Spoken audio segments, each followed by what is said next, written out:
बढ़ते आगे थे, रायपुर में एनडीटीवी की खबर का बड़ा असर हुआ है और साजा के तत्कालीन थाना प्रभारी बिनूराम ठाकुर के खाते में 3 महीने की सैलरी पहुंची है। आपको बता दें कि बिरनपुर में हुई हिंसा के दौरान ड्यूटी पर लगे बिनूराम ठाकुर गंभीर रूप से घायल हो गए थे और अब वो लकवा से जूझ रहे हैं। घटना के बाद से बिनूराम की प्रशासन ने कोई सुध नहीं ली थी। वहीं इस खबर को एनडीटीवी ने प्रमुखता से दिखाया था, तस्वीरें दर्शकों तक पहुंचाई थी, जिसके बाद डिप्टी सीएम विजय शर्मा ने संज्ञान लिया है और डीजीपी अशोक जुनेजा को सैलरी जारी करने का निर्देश भी दिया। वहीं इस पर एएसपी पंकज पटेल का बयान भी सामने आया है, जिसमें पंकज पटेल ने ये कहा कि तकनीकी कारणों के चलते उनका पेमेंट रुका हुआ था, उसे क्लियर कर दिया गया है। तो देखिए, तस्वीरें आपको दिखा रहे हैं, भावुक कर देने वाली ये तस्वीर बिरनपुर हिंसा, जिसका दर्द आज तक हम नहीं भूले हैं। जो सांप्रदायिक हिंसा हुई थी छत्तीसगढ़ के बिरनपुर में, उसमें ड्यूटी पर बिनूराम ठाकुर भी तैनात थे, वो भी चोटिल हुए थे जब ये हिंसा हुई थी, लेकिन उसके बाद से कोई भी उनकी सुध लेने के लिए नहीं पहुंचा। प्रशासन ने कोई सुध नहीं ली। 3 महीने गुजर चुके थे और देखिए, साथ ही साथ लकवा से वो जूझ रहे थे। एनडीटीवी ने खबर देखा है, उसके बाद इसका असर हुआ है।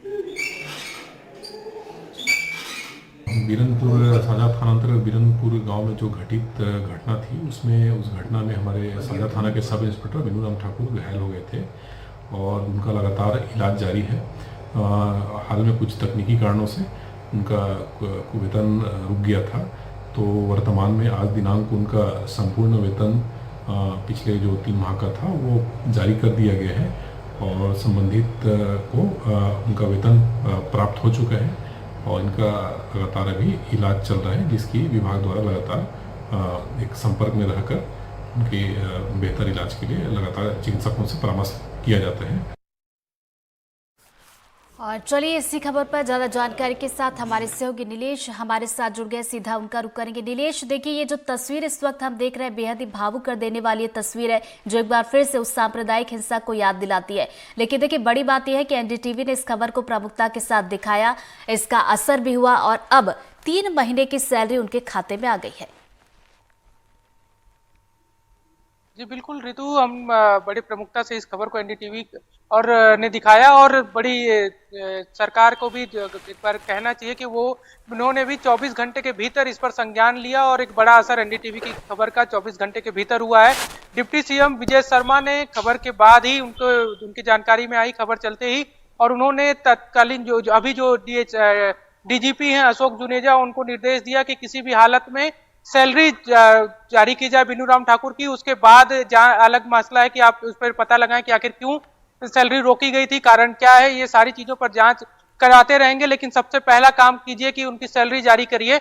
और इसके निर्देश के बाद ही आज सुबह से जो है एक तरह से बेमेतरा पुलिस विभाग में, क्योंकि वो तत्कालीन बेमेतरा जिले का हिस्सा है, साजा विधानसभा जहां पर थाना प्रभारी थे साजा थाने के बिनूराम ठाकुर, वो बेमेतरा जिले का हिस्सा है, तो बेमेतरा पुलिस को निर्देश दिए गए और आज दोपहर करीब 1 से 1:30 बजे के बीच में बिनूराम ठाकुर के पास सैलरी पहुंच भी गई और इसका कंफर्मेशन खुद एडिशनल एसपी बेमेतरा पंकज पटेल ने भी किया है। और बिनूराम के परिवार वालों से भी हमारी बातचीत हुई है, उनका भी ये कहना है कि उनके खाते में 3 महीने की सैलरी आ गई है।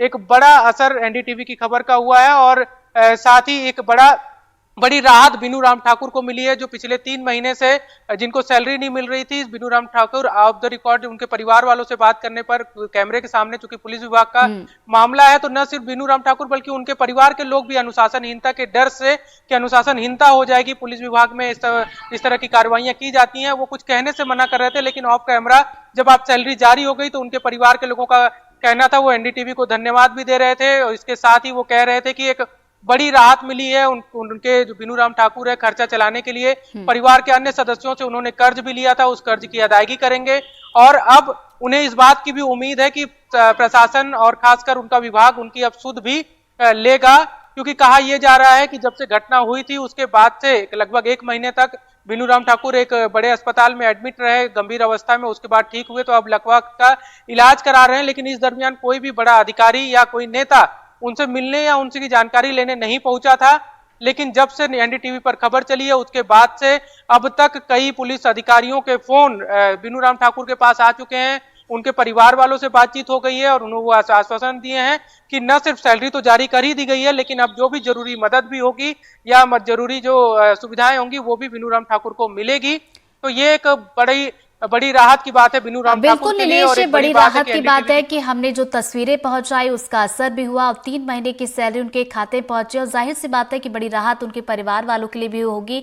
अब बात आती है जिस तरीके से सब तस्वीर भी देख रहे हैं कि वो एक बीमारी से जूझ रहे हैं। इलाज की अगर बात की जाए तो इलाज के लिए प्रशासन की तरफ से क्या कुछ कदम उठाए जा रहे हैं, इलाज को लेकर किस तरह की सहायता अब उनकी की जाएगी?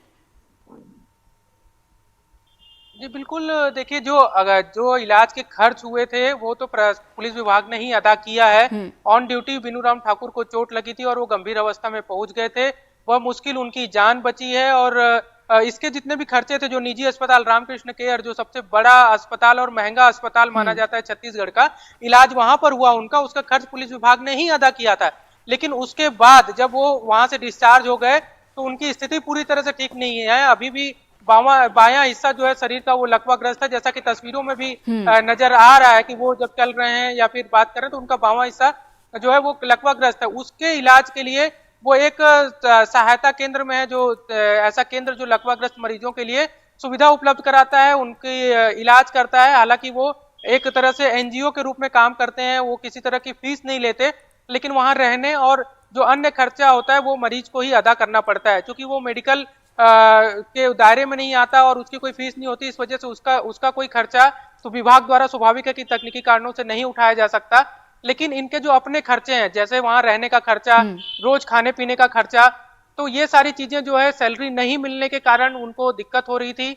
और उसके लिए उन्होंने कर्ज भी लिया था अपने ही परिवार के अन्य सदस्यों से, जिसकी अब अदायगी आराम से वो कर सकेंगे। और ये इस बात को लेकर उनके चेहरे पर भी राहत देखने को मिली। उनके परिवार वालों से भी हमारी बात हुई तो उनका ये कहना था, वो थैंक यू कह रहे थे एनडीटीवी को, और साथ ही वो ये कह रहे थे कि अब जो है जो मुश्किल है वो दूर होगी। जी रितु। नीलेश, क्या इस बारे में कोई जानकारी सामने निकल कर आई है कि आखिर सैलरी का ये जो मामला था क्यों अटका हुआ था और क्या इसको लेकर अब जांच के आदेश दे दिए गए हैं?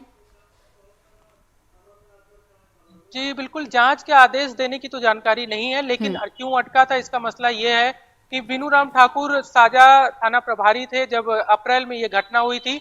उसके बाद से वो लगातार हॉस्पिटलाइज थे।